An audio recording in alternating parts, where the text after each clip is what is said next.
Well, thanks for inviting me. Yeah.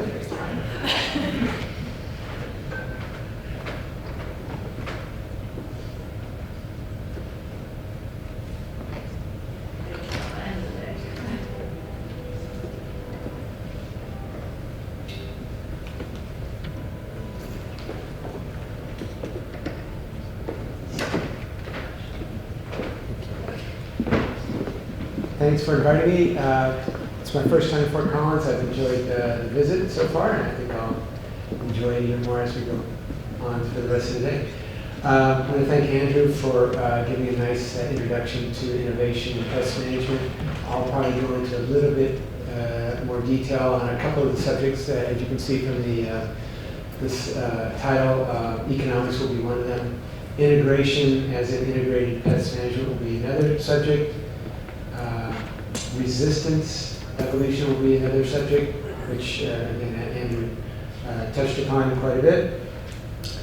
A fourth area that I didn't include in the presentation that in hindsight, or at least over the last week or so, I've been thinking about is an area that's been worked on recently is endosymbionts and how they impact the endosymbionts within pests and how they impact either biocontrol or maybe pest management in general. And so endosymbionts can have a positive or negative role. And so I think people are starting to investigate that quite a bit. So if you want to write down something you want to do for your postdoc, look into that. It's, I think you can think of it as endosymbionts in humans, gut microbiome and so forth. It's obviously a hot topic for the last 10 years. And you can think of the same thing, that we need to know what's really going on and how the interactions are going on in the pest. So, let's see. There we go. So I want to talk about biocontrol, insect biocontrol. I did add that. I'm going to say one point about weed biocontrol in just a moment, but I'm an entomologist, so I'm going to be focusing on insect biocontrol. And so I want to tell you about the three major areas that are considered for insect biocontrol. Classical or introductory, where a lot of research and development is done, and then a few releases are made at 1 or 2 points in time, and maybe over 1 or 2 locations in space, but then we let the biocontrol agents do their thing, and we sit back and hope that it's going to work out. And that's the classical or introductory approach. Augmentative or innovative approach is one in which every season the decision can be made on whether to introduce and add to the field, the crop field or the orchard or whatever, the biocontrol agents that are supplied usually by a private company. And so this decision making can go on over time, every season. Maybe even multiple times within a season. And so that's somewhat different than the classical approach. And then conservation, biocontrol. This is management over time, continuous management of a habitat. The habitat can be either the field, the orchard, the pasture itself, or adjacent areas in which you try to allow the biocontrol agents in the environment to prosper. Just to set the stage, integrated pest management is a paradigm, not a set of guidelines, which it's nice to have a philosophy to base our work on, but it really doesn't give us a clue on how we're supposed to carry things out. And so, we have to work all these guidelines out for biocontrol, we have to work them out for chemical control, and how we're going to integrate everything together. And so we just have to keep that in mind. I like to tell people also that in terms of innovation, we really need innovation in terms of how do we manage and give advice to farmers for them to do what they have to do normally, which is deal with multiple species, often not just multiple species of insects, but multiple species of pathogens, insects, weeds, nematodes, etc.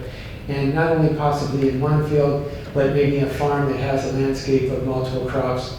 and for instance, corn earworm in the south, the United States, going from corn, soybeans, and cotton.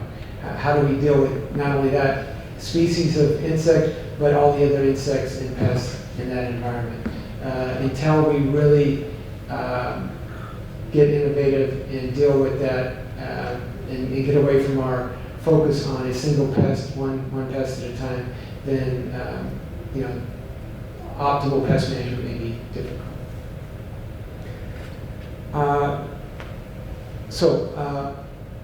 We really want, from the farmer's perspective, we want to give the farmers something that's economical. It has to be effective, it has to be efficient, and otherwise all we're doing is doing the biology. And so we have to keep in mind that we want to focus on economics if we really want to convince the growers and and everyone else that's a stakeholder that something should be done. And I'm not saying we should ignore the environment or ignore social aspects of scenarios, but I'm saying let's at least take it a step more than the biology, and let's look at the economics. And I'll be saying more about the economics in just a moment. The integration of tactics is valuable for several reasons. I think it balances the short and long-term management. If you focus on one tactic, often you're so focused on that, you only worry about what's going on in one season. But I think integration allows you to have, well, as my second point there says, a robust solution. A solution that no matter what the climate, no matter what other factors are going on the farm, you can have tactics that are working together to give you a longer-term solution. And then finally, of course, we want to delay the evolution of resistance.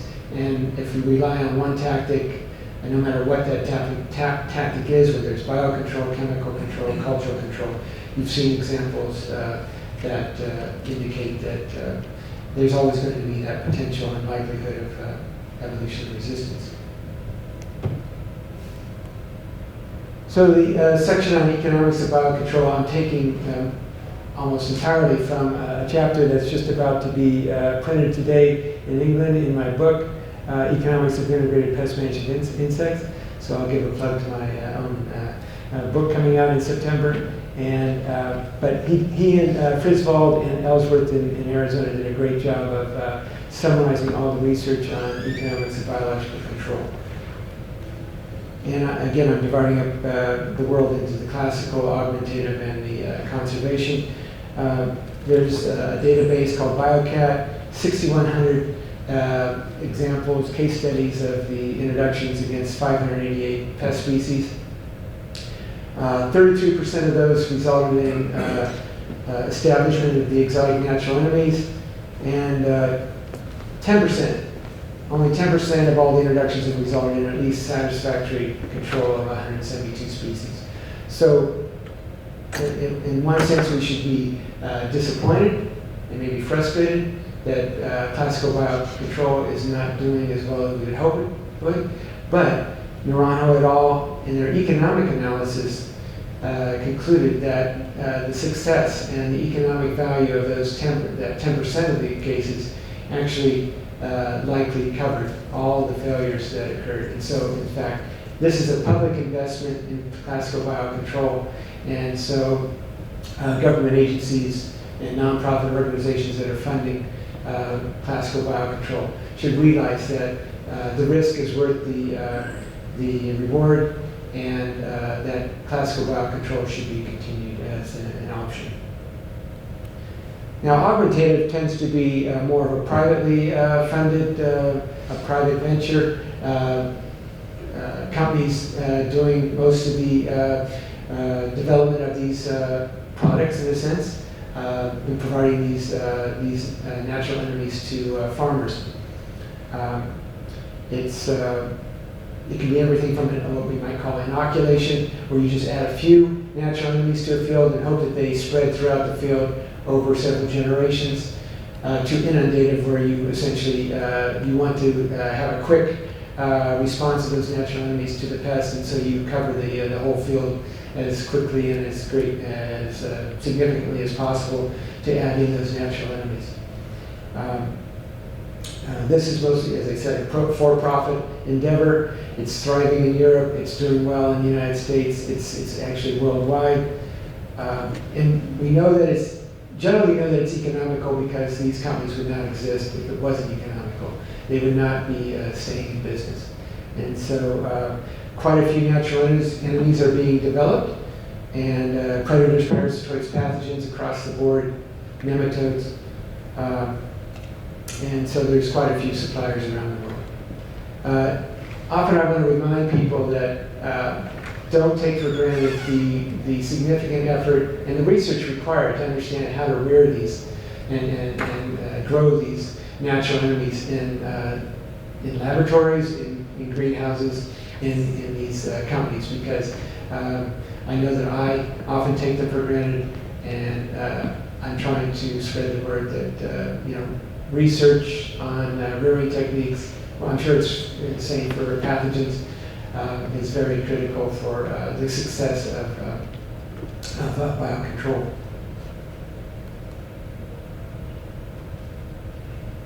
Oh, I was going to say one story about cannabis, so I almost forgot. I talked to a lady that was one of the leaders of the augmentative biocontrol associations in the United States, and I asked her, well, how's the industry doing? Because I was wondering, well, is it going down or going up? Or what? And she said, we're doing really well.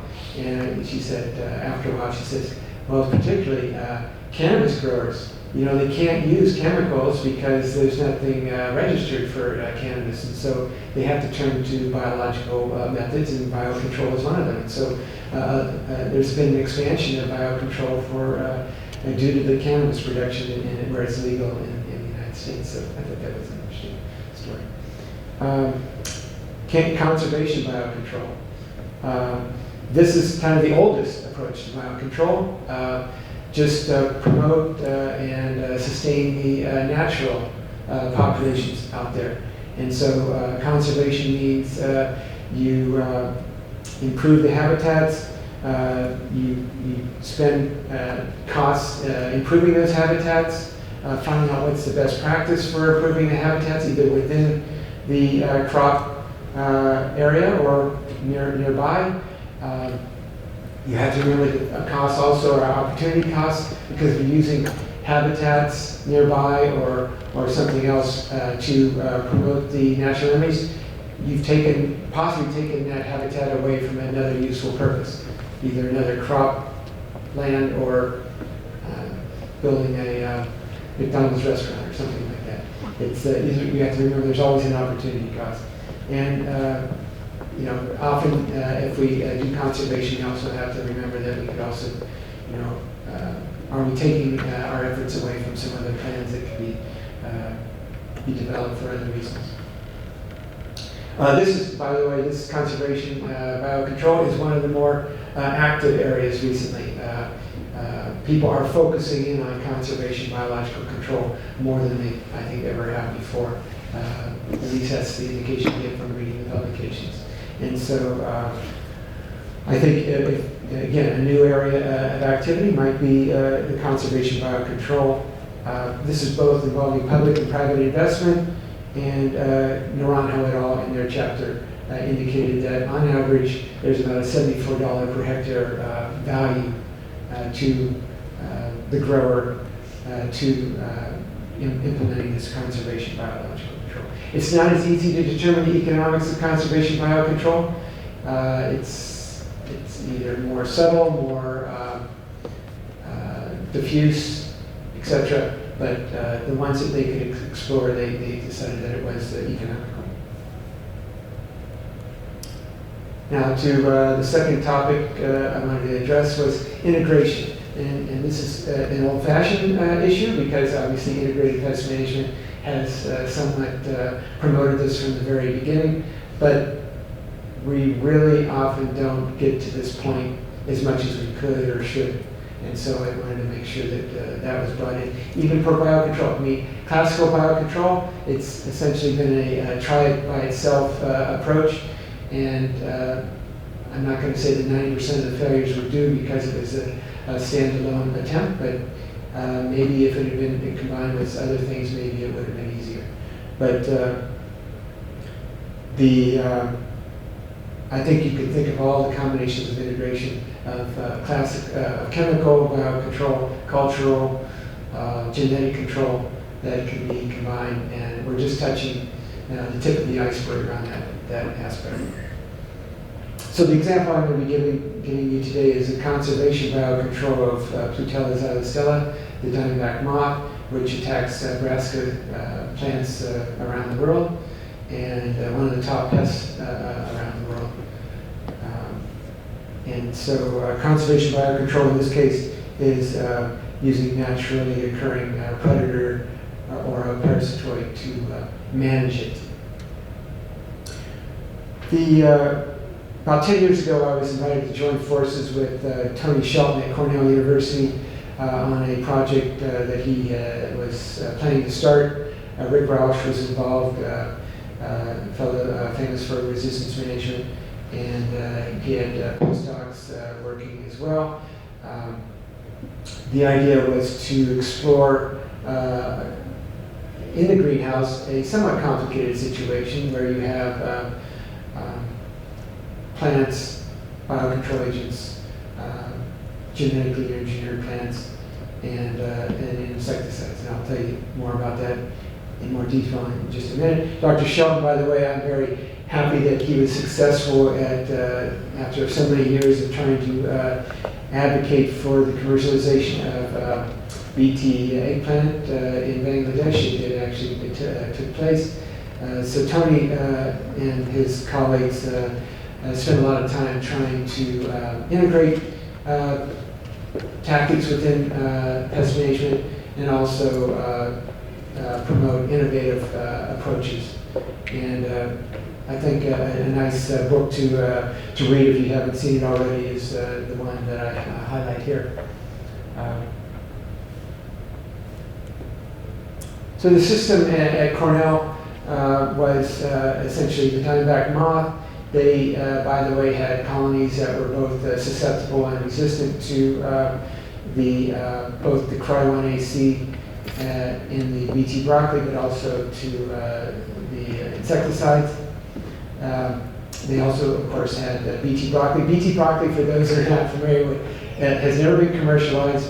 It was developed with the help of Tony and others, but the idea is just it would be too expensive under most regulatory systems to get it registered, and so much of the reason why it's not commercialized is because regulatory hurdles, but also, and obviously it's a plant that would be directly consumed by humans, and so there would be maybe some skepticism on the part of some consumers. And of course, the system not only has the BT broccoli, but the conventional broccoli used for refuge, 2 kinds of foliar insecticides, an ichneumon parasitoid, and a coccinella predator. And all this is being brought together into a few experiments in the greenhouse. The goal in the long term is to find ways to reduce the diamondback moth population. And so this is, you don't want to just look at the season, you want to look at multiple generations, multiple seasons, and try to both manage the pests, but also have a concern for resistance management. And then try to find a good integration of approaches. One sub-objective, of course, for resistance management is to maintain susceptible insects. And so for those of you who are not entomologists, the standard approach for transgenic insecticidal crops is to have an adjacent or within field refuge to allow the susceptible or wild type insects to be maintained at a reasonable level, a level high enough to allow the mating of resistant and susceptible individuals, so that usually the case is if you have a high enough dose of the transgenic insecticidal trait, you will kill all the heterozygotes. And so the mating of the susceptible and resistant individuals is very important. And of course, in this image, you can see that the largest, okay.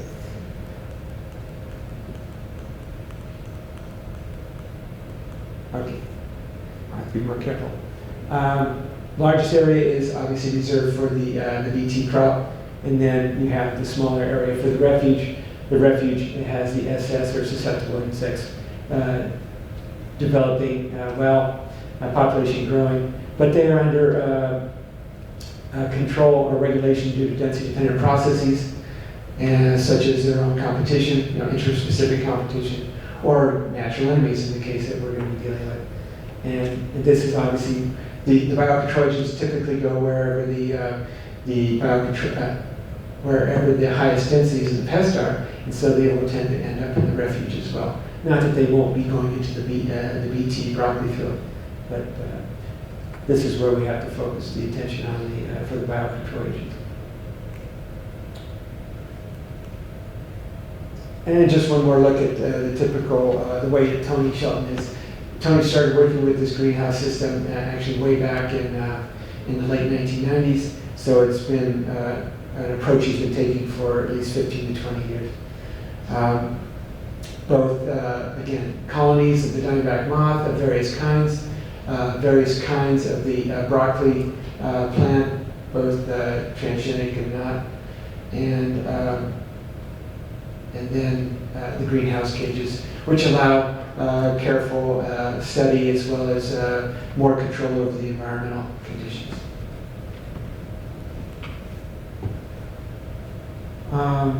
So the one, I'm going to give you two stories here. A brief look at the empirical study that the postdoc Lou and Shelton were primarily responsible for and published in this article, where they looked at the predator and the spinosad insecticide. And then I'm going to move on to the modeling study that I performed with the parasitoid and moving away from the predator.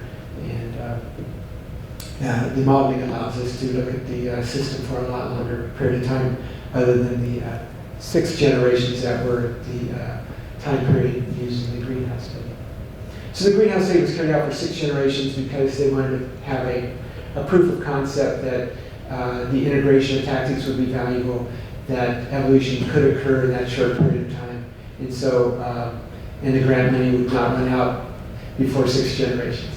And so, this is the 5 treatments. You only see 3 points here, but within the first 2 you see with or without the predator. So it's BT broccoli, with or without the predator. There's always a 25% refuge, at least in that case. And then the second set is the BT broccoli with an insecticide application in the refuge, with or without the predator. And then finally, the BT broccoli only. I'll walk you through this slide. The treatments are here. This is a slide showing you the densities of the diamondback moth, larvae and pupae combined on BT plants over the 6 generations. And for instance, we have the treatment that says BT broccoli combined with refuge. And so there's no predator, no spray refuge, just the refuge without the spray. And so the dots are showing you here that this is the line with the dots, the black circles. BT only, jumping down here, you can see it was the worst at the top.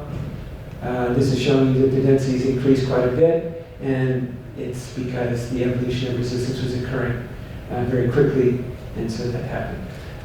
The best scenario at the very bottom is the BT broccoli with the refuge and the predator having its effect throughout the landscape and the cage. And then we have the other combinations of BT with the sprayed refuge, and then BT sprayed refuge in the predator. And so those are all intermediate scenarios, with the triangle being just the BT and the sprayed refuge. So the idea here is that indicating that evolution was occurring, and I'll show you more about that in a second. and the densities were increasing over the 6 generations, and unless you had a couple of scenarios that allowed control of both the delay of evolution resistance as well as the control of the insect. So here's more specifics on the evolution of resistance. There was no evolution of resistance to spinosad, and so the insecticide was remaining effective throughout the 6 generations. The initial resistance to allele frequency, RAF, meaning resistance to allele frequency, started out at 0.06, and you could see when when you had the refuge and the predator, the evolution of resistance never occurred. It was maintained at the original point at 0.06. Refuge was helpful, but not as helpful as it was with the predator, and so you had an intermediate value for the resistance and allele frequency after the 6 generations, and then there was no significant difference between the other three treatments. So the conclusions of the empirical study: refuges delay evolution of resistance, which is a well-known point that people make. Predators and BT trait plus the refuge provided best long-term control of the insect. Insecticide treatments and refuge facilitated faster evolution of resistance to BT broccoli. And this was a case where the insecticide was known to harm the predator. If you find insecticides that are not harmful to the predators or parasitoids, then obviously you would have a different situation. And then finally, biocontrol can delay the resistance to the BT plants and have significant implications for IPM and BT crops. Now the second section again on with my work. Most of my work is on modeling, so they brought me into the project to focus on the modeling of the system.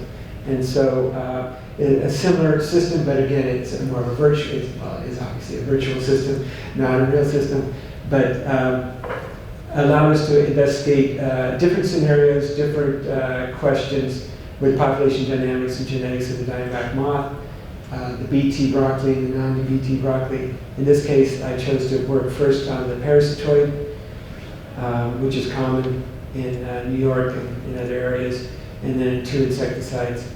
I'm also currently modeling the same system, but switching out the parasitoid and replacing it with the predator, as I just told you the empirical study was for.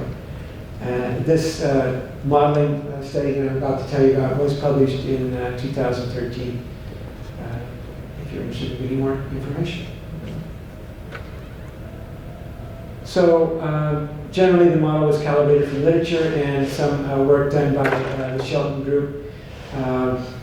Just highlight a few things here. Modeled a system of 20 broccoli plants, a few of which were the refuge.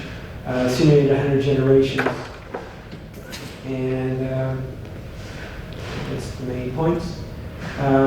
Shelton and Liu had found that the parasitoids do not preferentially attack diamondback moth phenotypes, so there's neutral attack no matter what, if it's resistant or a susceptible diamondback moth, and the insecticides harm the parasitoid adults in various ways, and the insecticides are not equally harmful, and I'll show you that in a moment. I question whether I should include this. It's probably the most boring slide I have, but it was mainly there to tell you that on non-BT broccoli, the diamondback moth does do well, but it does cycle. So I'm not going to tell you about the other 2 things. Okay, so results. There was resistance to chemical insecticides in the mathematical model. Without BT broccoli, the diamondback moth evolves resistance in 9 generations to the less toxic insecticide and in 4 generations to the highly toxic insecticide. So no surprise here, the greater the selection pressure, the faster evolution occurs. 2 result slides. I'll work you through the table here. This is over the first 10 generations, so I didn't emphasize the full 100 generations because after 10 or 15 generations, everything kind of stabilized and got boring. So most of the excitement was in the first 10 or so generations. This table is on the case without the BT broccoli. And so we have the case of possibly integrating insecticide and parasitoids for management of the diamondback moth. If we don't have an insecticide, we can either have the parasitoids, have the parasitoids or not have the parasitoids. You can see when you have no insecticides and no parasitoids, you have the highest level of the diamondback moth adults over the 10 generations. The number of parentheses gives you the variability over the 10 generations. And when you do have the parasitoids, obviously the number of diamondback moth decreased because of parasitism. And in fact, in this case, you had 94% parasitism rate as the maximum. Now you bring in the less toxic insecticide. You can again drop the density of the diamondback moth. If you bring in the parasitoid as well, you may have lower densities, but because of the insecticide, you're not going to have that full contribution of the parasitoid. And you can see somewhat similar results with the highly toxic insecticide. Generally, not significantly different, but slightly higher here. This is because the evolution of resistance to the insecticide occurred faster, and so the density of the insects were somewhat higher under this scenario and allowed greater parasitism. Similar look, except for this case, it has with the BT broccoli. So you have three tactics: the host plant resistance, the insecticide, and the parasitoid. And generally, you can see here, values here are much lower than they were in the previous table when you didn't have the BT broccoli. Parasitism was lower, but part of that also is due here to the fact that the parasitoids went extinct after 7 generations. The populations of the pests were, in these cases, not high enough to keep the parasitoids alive.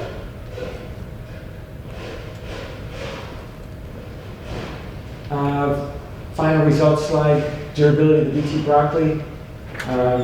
You can take home several messages from this. The refuge level here, 5 to 25%. The initial resistance to low frequency, whether the mutations were rare to begin with or less rare, more common.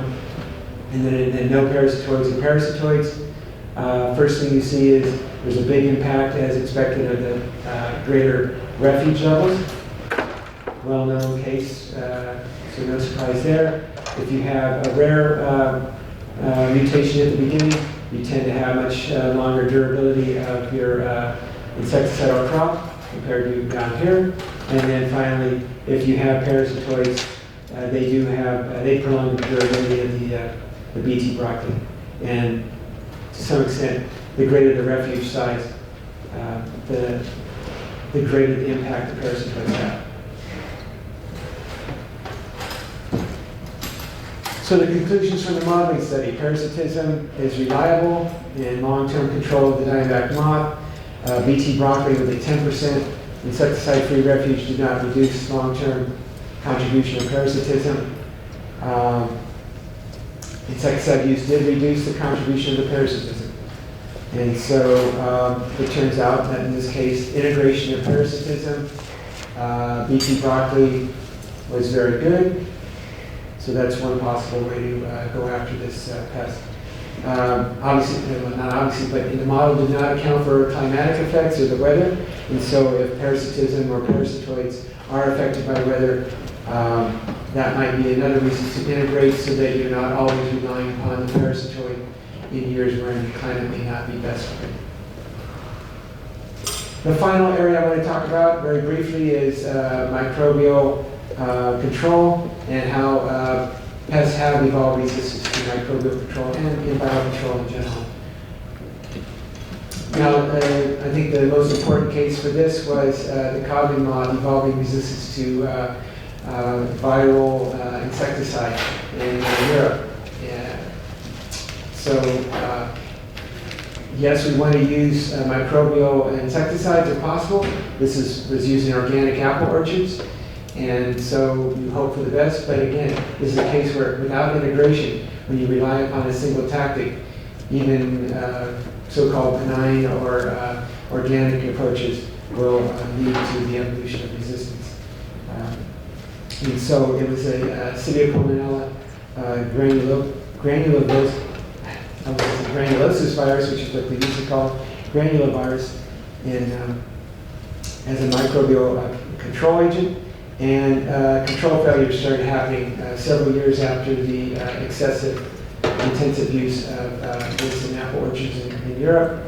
And to combat this, scientists had to develop new strains and new formulations, and probably try other approaches to managing the codling moth, which is a serious pest of apples in both Europe and the United States. In general, there have been cases of resistance evolution to parasitoids and insects. There have been more cases of evolution of resistance to pathogens. There's, even within those cases of resistance evolution, there's cases of behavioral resistance. So not just changing the physiological mechanisms to reduce toxicity, but to actually change behaviors such as movement behaviors and feeding behaviors to avoid encountering or consuming the biocontrol agents. And so this is also complicated by tritrophic interactions between plants, pests, and natural enemies, and how, whether it's a chemical relationship or just behavioral aspects and so forth. And so plenty of excitement, plenty of challenges. So if someone wants to innovate, there's plenty of activity and potential here for innovation in biocontrol and delaying the evolution of resistance to biocontrol. Final thoughts. So I really want to promote economic analysis because I feel if we don't take the next step of economic analysis for pest management, then funding agencies, industry, those groups that should and usually do focus on economics to justify decisions, they won't listen as well, they won't listen carefully, they may not even take the action needed to fund research at universities. Resistance to microbial control, biocontrol in general can occur, so keep that in the back of your mind if you ever do work with biocontrol agents, that don't think of resistance only happening with chemical control. It's happening to anything that has significant selection pressure.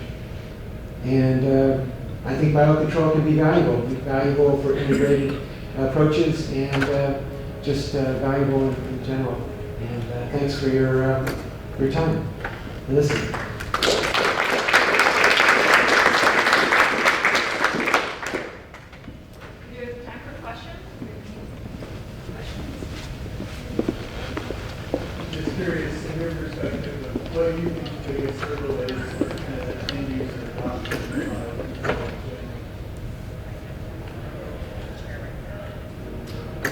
Well, it's a difficult subject. Whenever you have the interaction of species, I think it's always difficult. I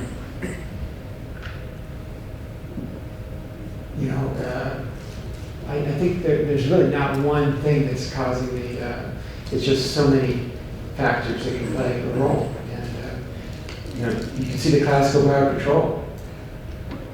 6,000 attempts against insects. More than 1,500 releases against weeds. 10% of the attempts against insects have succeeded. A recent report in 2018 by Swartzlander et al. In Biocontrol, Journal of Biocontrol, only 9% of the releases against weeds ended up being widespread heavy impact against the weeds. So why do thousands of attempts fail? I think we could spend a whole day coming up with every possible reason. I don't think it's because people aren't trying or giving it their best, or I don't think it's a lack of money. I think we could, use more money, of course. We could use more money in every aspect of pest management. But I think it's just, one other take-home message I was going to say at the end, I forgot to say it, but I'll think of it now. As Andrew was saying, we want to be innovative, but we also don't want to forget the past. We don't want to forget what lessons learned 50 years ago, or even more, longer ago. We want to remember those things so that you combine knowledge, wisdom from the past with innovation. Because if you end up just going with innovation, I'm afraid innovation in some ways is just going back to that single tactic again. The silver bullet. Somebody has a drone. The drone is going to solve it all. We're just going to send the drone out, and it's going to deliver either the biocontrol agent, the little mic will be dropped off the drone, and or dropping out the chemical, or whatever, or pulling up the plant if you have a strong enough drone. And maybe it'll work sometimes by itself. But wisdom of the past is saying, why don't we integrate that with something else? Whether it's maybe alternate generations or combining it with a baseline of something, and then bring the drones in to cover the crises or the messy areas. Anyway, just a corner. Other questions? I guess I was wondering, you talked about how there are various employees that have been due but then failed, but I was kind of wondering, how do you, I don't know, look at potential candidates and what's that selection process for insects? Like, how do you narrow it down to ones that are more likely to be successful? Well, yeah, so the question is about how do you choose the candidates for biocontrol, and that's again a very difficult, very intensive. Takes a lot of wisdom. Obviously some of it is exploration. What do you find to begin with? What is out there, and it's a judgment call on what is likely to work.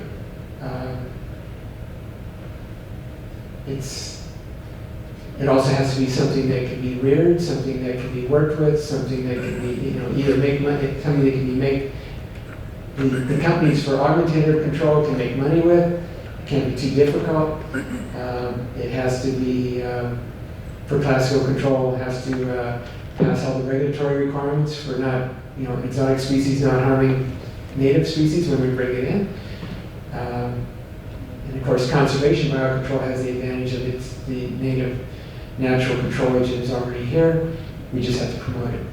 So that's why some people believe that's why there's no regulation. Typically, there's no rearing. It's just hope for the best when we make the environment better for it.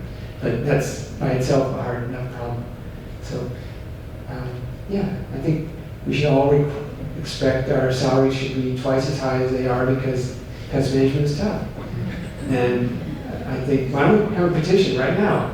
We want twice as much money for our income because we're working on tough problems.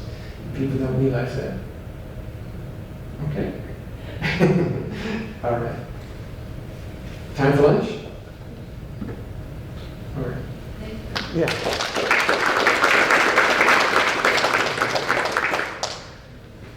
It is time for lunch. I just want to make a quick note. We will have a poster session from 12:30 to 1:30. So